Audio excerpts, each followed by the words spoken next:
the story now about Babcock and his contract situation. And just before you do that, I guess today he told the media in Detroit, if he doesn't have a deal before the season starts, he's not going to talk about it. They're not going to negotiate. Yeah, so to me, it's kind of like they've already re-upped the coach in the minor leagues, Adirondack, for 3 years. Now he's talking about this. I don't know, like, why would this even come down to this point right now? To me, it's already, he's basically saying, I don't think it's about, I think he wants something more. He wants to be a free agent. Or either he wants to exercise free agency or he wants Ken Holland's job, right? And whatever it is. Ken Holland just signed a 4-year extension. So then it's kind of like, how is this actually, it wouldn't come down to the last minute because why? It's already kind of playing itself out right now, in my opinion, that he's like a player. He's going to exercise free agency. But he's going to be a very, and we'll let sort of rob the time here.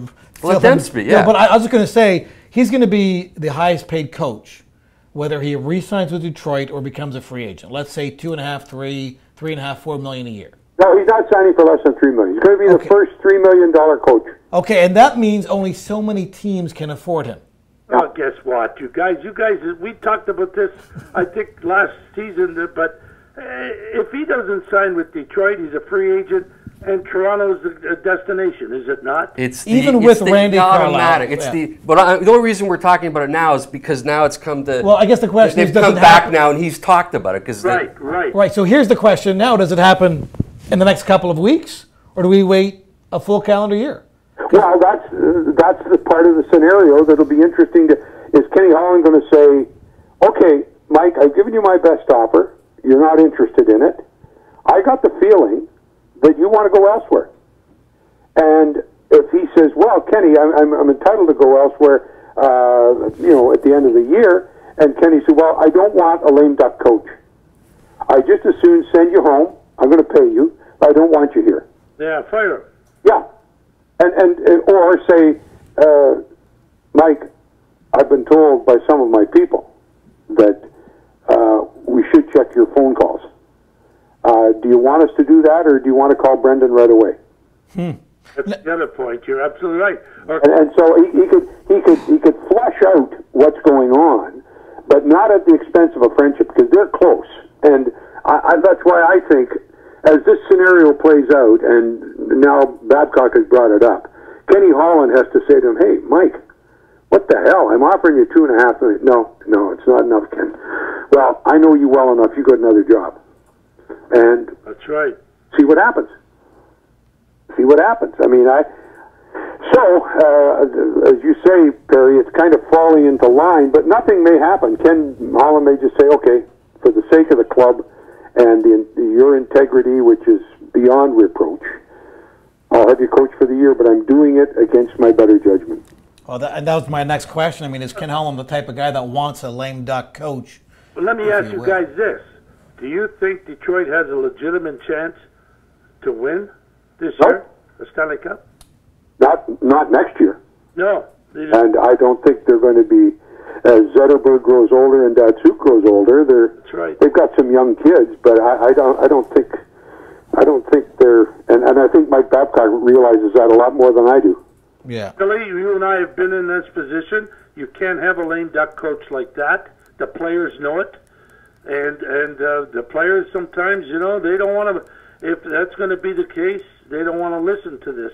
And it's been public all over the place. As a manager, probably if he wouldn't accept my offer, and if it was $2.5 million, but he wanted $3 million, I'd say to the owner, "What do you want to do?" And if the owner says give him $3 million, and Babcock says no, then you got him. Then you're fucked. Yeah, that's right. But you know what he's doing. Well, that's right. And I think Babcock's too smart to say I want $3 million. No at $2.5 million. Okay, and you call Brendan Shanahan, and you say, "Listen, I will fire him, or we will do this deal. I want a draft pick." Make a trade. Yeah. Well, you know what happened, and I'm sure you all know this. That's how Pat Burns got to Toronto. Mm-hmm. Exactly. And I was thinking that was probably the last coach in a similar situation.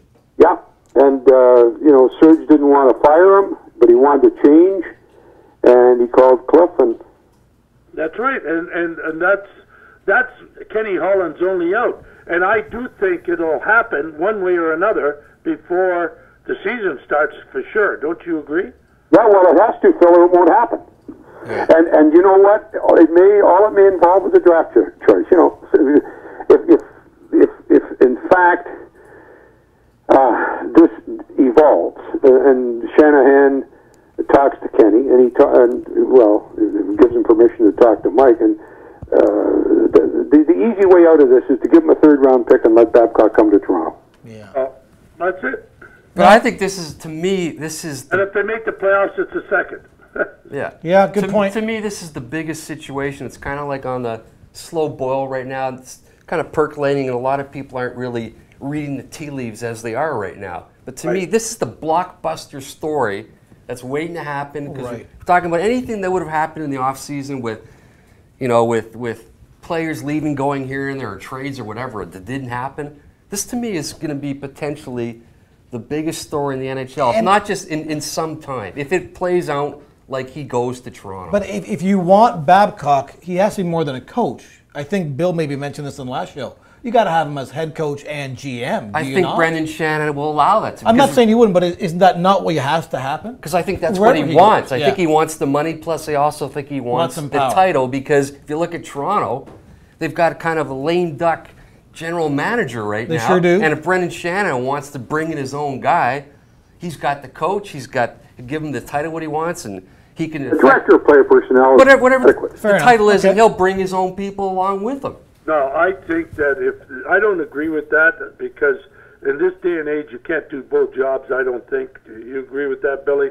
Yeah, well, I think it's more a title, and it tells the players that he's in charge of the... The guy can't do it. I mean, Babcock cannot be an active director of player personnel and be a head coach, too. I agree, Phil. But he can bring in somebody that he wants to work with him. Oh, sure he can. Does he want to stick with, we're moving forward, does he want Dave Nonis to be his guy, or is he going to say, I've known somebody throughout my years in hockey, this is the guy I would like to work with me to do the draft choices and all the other stuff, because I know this guy, I don't know Dave Nonis, and frankly, what's happened in the whole Leaf situation here, it's kind of in flux. So I would expect him, if he's going to want to move into something beyond just the coach, if he wants to have someone running the team for him in a general manager's capacity, he'll have that as part of the deal. That I could see happening, that he would bring his own guy in, like in football.